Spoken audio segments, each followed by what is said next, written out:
Fala, turma.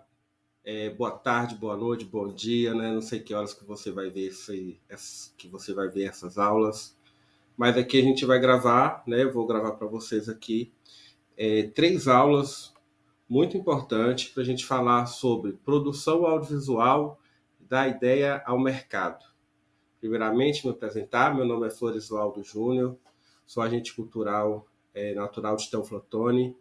A minha formação, minha graduação é em cinema, no Rio de Janeiro, e ao longo desses anos, esses últimos quase 20 anos, além de trabalhar na produção audiovisual, também tenho me dedicado à elaboração de projetos e produção de diferentes projetos culturais, né? Desde festivais de diferentes linguagens, teatro, música, cinema, também trabalhando com projetos culturais de formação, projetos estruturantes. Também tive um período da minha carreira em que eu trabalhei no SESC, na unidade de Teoflotone, como analista de arte e cultura. Então, tenho uma experiência bem grande, não só na produção audiovisual, mas também na produção cultural de modo geral.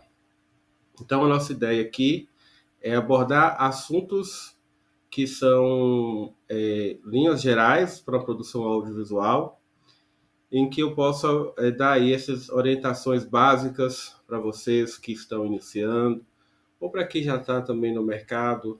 Espero que eu possa contribuir também de alguma maneira com vocês. Então, produção audiovisual da ideia ao mercado. Nós vamos ter, né, eu vou tratar com vocês três aulas. A primeira, a centelha criativa, desvendando a ideia audiovisual. A segunda aula, da caneta para a câmera, planejamento essencial. E a terceira aula, luz, câmera, ação e mercado. Então nós vamos falar aí, eu vou dividir esses tópicos para não ficar uma aula muito extensa também. A centelha criativa, desvendando a ideia audiovisual. A gente, quando mergulha no universo cinematográfico, audiovisual, a gente começa a entender que quando a gente vê uma obra pronta, a gente não imagina, ou dificilmente às vezes a gente para pensar de como começou aquilo tudo, né? De onde surgiu aquela ideia. Então, é importante a gente pensar, né, nessa perguntinha aqui, essa provocação. De onde vêm as boas histórias? Um escritor, um roteirista, um autor, ele busca as suas histórias do cotidiano, da realidade. Então, é uma pessoa atenta a tudo que nos circunda, tudo que nos ronda, né? Seja matéria de jornal, seja um livro que já leu, um outro filme como uma referência. Então, as boas ideias estão ao nosso redor o tempo todo. Nós precisamos estar atentos para observar, para captar, para entender, para ver o que está por trás daquela história também, porque há um universo que constrói todas as histórias por trás. Tem uma frase, né, uma figura de linguagem muito rica que fala sobre isso, que fala que se conhece o bordado pelo avesso. Então, às vezes a gente vê um bordado lindo e aí você vai realmente descobrir como aquele bordado foi feito quando você olha por trás dele, né? Então, o avesso do bordado é onde que está toda a trama. Então, a gente precisa entender que as boas histórias, ela não é só o que ela aparenta ser, né? Mas o que forma aquela história. Então, a gente começa a partir dessa observação do cotidiano, de ouvir as nossas intuições, os nossos pensamentos, e a partir daí a gente começa a tomar notas, né?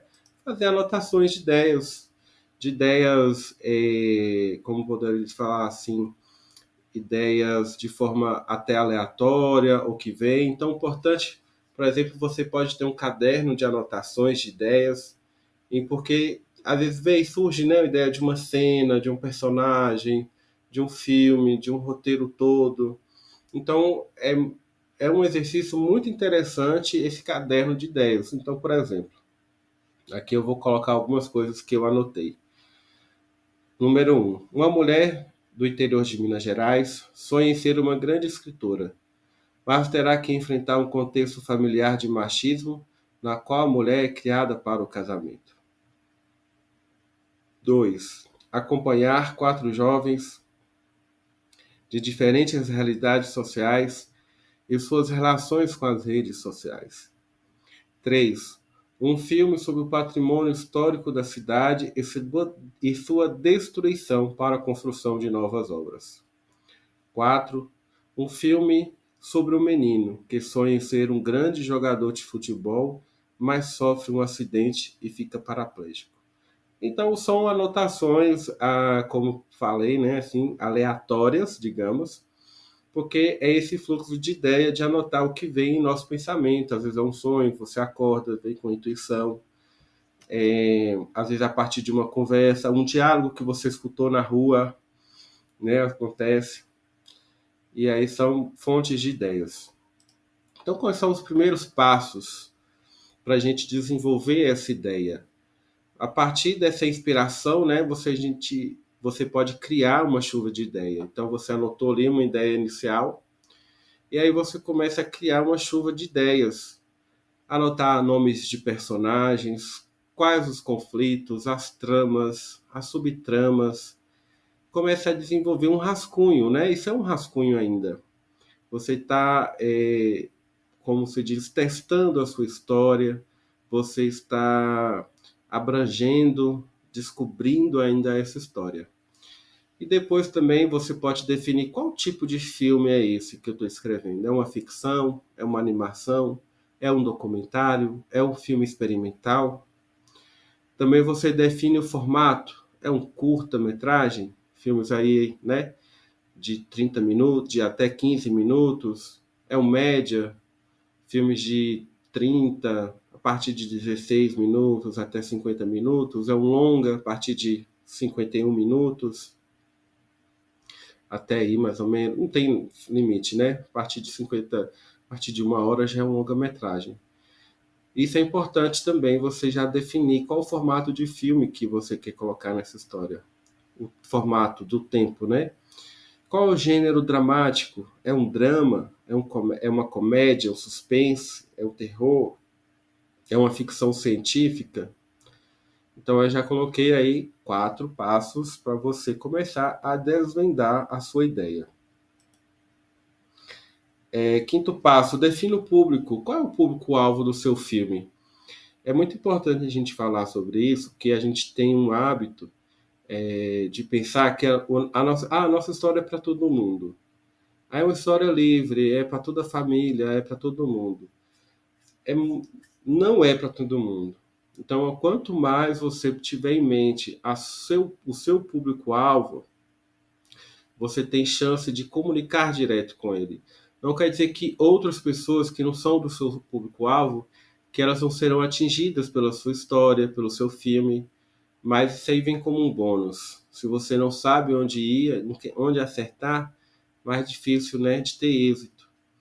Então, a partir do sexto passo, a partir desse momento que você já criou toda uma série de definições da sua história, é fazer um exercício de criar um texto que nós chamamos de storyline, que é escrever a sua ideia, a sua história com início, meio e fim em até 5 linhas. Aí eu faço uma observação importante aqui, esse storyline, ele não é aquela sinopse que a gente vai ler lá na Netflix ou em qual for o streaming, que tem lá um resumo bem pequeno da história para chamar a atenção.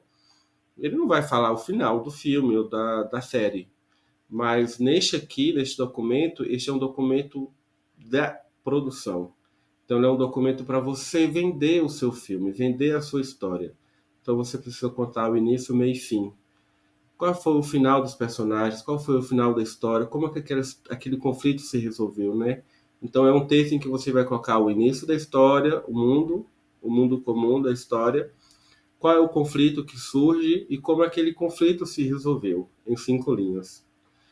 Aí o logline já é um texto mais ou menos desse texto que já aparece na Netflix, ali no streaming. O logline é um pequeno texto, 2 frases, que resume de forma clara e muito rápida a sua história, mas sem falar necessariamente de qual que é o desfecho da história, né? E a sinopse, aí já é um texto maior, é um resumo breve e direto da narrativa central da história de maneira lógica e cronológica, apresentando de forma clara os elementos essenciais da sua história, como o enredo principal, os conflitos e os personagens centrais. Aí já é um texto maior, você pode chegar até 15 linhas, né? E também, como falo, precisa do final da história, porque também é um roteiro, é um texto em que você apresenta para pessoas potenciais patrocinadores do seu projeto, parceiros, pessoas que vão trabalhar, que você tenha interesse de trabalhar na sua produção. E o 9º passo, aí já é um texto maior, no qual nós chamamos de argumento, que é escreva sua história de forma corrida, como será o filme acontecendo, como se fosse um conto literário, mas sem contextualização da história ou personagem e sempre no tempo presente. Importante mostrar o desencadeamento da história e inserir diálogos apenas se for indispensável. Então você imagina que é um conto, um livro que você, como se você estivesse lendo um livro normal que a gente lê, mas sem aquelas descrições muito detalhadas sobre o mundo interior do personagem, sobre os pensamentos do personagem, descrevendo as ações, o filme acontecendo, né? E diálogos de forma indireta, citando como ele citando de maneira resumida o que o personagem diz ali e não todos os diálogos, mas aqueles que sejam muito essenciais, né, para o desencadeamento para o entendimento ali do argumento.